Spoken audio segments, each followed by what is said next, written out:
vamos a ver el contenido de la caja del termostato Oscar WRF. Manual de instalaciones de uso y manejo, el receptor que colocaremos cerca de la caldera, el emisor con soporte para poder colocar donde queramos, dos juegos de pilas para emisor y receptor y los tornillos de anclaje a pared tanto del emisor como del receptor.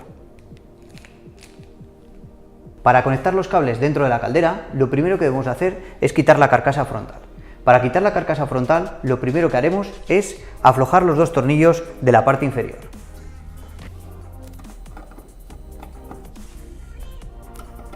No es necesario quitarles del todo, simplemente aflojarlos. Una vez flojos, lo que haremos es abatir la carcasa hacia adelante y subirla hacia arriba.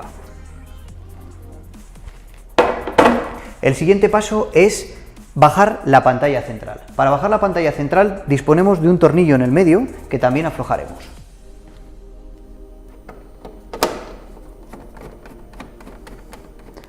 Una vez flojo este tornillo, lo que haremos es abatir la pantalla hacia adelante. Y ya podemos proceder a la conexión del termostato. Una vez abatida la carcasa, lo que haremos es deslizar la tapa que la protege. Simplemente con las manos deslizamos hacia atrás y levantamos hacia arriba. Lo que nos encontraremos dentro es una regleta de varias conexiones, pero nosotros simplemente utilizaremos la que viene el puente blanco, que es donde se conecta el termostato o cronotermostato. Aflojamos con el destornillador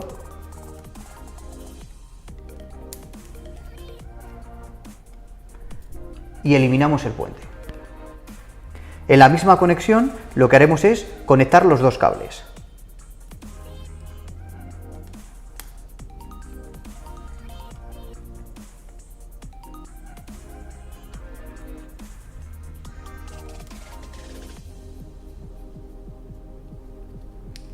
Una vez que estén correctamente fijados, lo que haremos es volver a colocar la regleta en su sitio.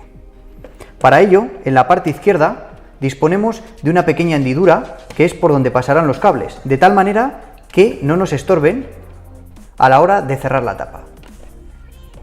Y posteriormente la regleta tiene un anclaje para poderla colocar. Simplemente bajamos los cables y posteriormente volvemos a poner la tapa para cerrarla. Vamos a conectar el receptor con la caldera.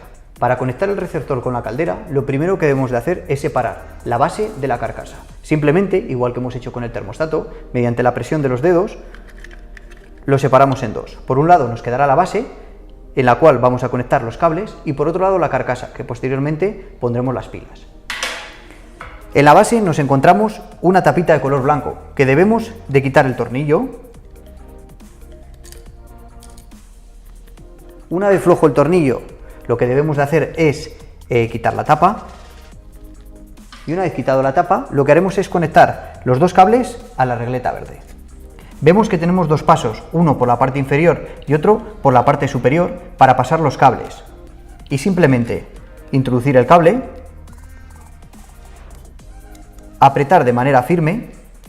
Es muy importante que no se queden cables ni restos para que la conexión sea buena. Una vez que hemos hecho la conexión, volvemos a conectar la tapa para proteger la unión. Simplemente colocarla y volver a colocar el tornillo.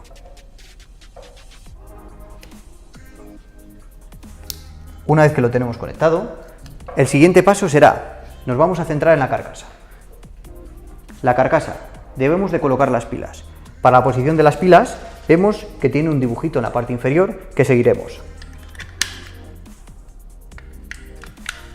Una vez conectadas, vemos que se nos ilumina un pequeño LED de color rojo. Significa que ya ha recibido alimentación. El siguiente paso será colocar la carcasa sobre la base. Para ello debemos de fijarnos en esta unión de 4 jack que debemos de insertar con esta otra unión. Para ello vemos que quedan en la parte inferior, superior, colocamos y presionamos. Una vez presionado, ya tenemos conectado lo que es el receptor con la propia caldera. Para fijarlo tenemos varias opciones. O bien podemos taladrar la pared y dejarlo fijo a la pared, podemos colocar cinta adhesiva y colocarlo en una carcasa, o podemos ocultarlo dentro de la caldera. En este caso nosotros lo que haremos es colocarlo en un lateral de la caldera. Una vez que tenemos conectado el receptor y el emisor, que es inalámbrico, debemos de verificar que la conexión es correcta. ¿Cómo verificarlo? Fijándonos en el simbolito de la antena que está en la parte inferior. Si este símbolo es fijo, que no parpadea, significa que la conexión es correcta. Si el símbolo parpadea, al cabo del tiempo nos saldrá un error, el E94 o el E91, que es una falta de comunicación. En ese caso debemos de verificar la batería, en este caso las pilas del termostato, porque la conexión del receptor es mediante cable. Una vez revisadas las pilas y si vemos que el problema persiste, podemos hacer un reset de la conexión. Para hacer ese reset, ¿qué debemos de hacer? Simplemente con los dos dedos apretar las teclas inferior y superior. Vemos que en la pantalla nos aparece la palabra RE, y al aparecer la palabra RE hemos hecho un reset de la conexión. Posteriormente nos aseguraremos de que el simbolito de la antena quede fijo, y con ello ya tendremos nuestra conexión finalizada.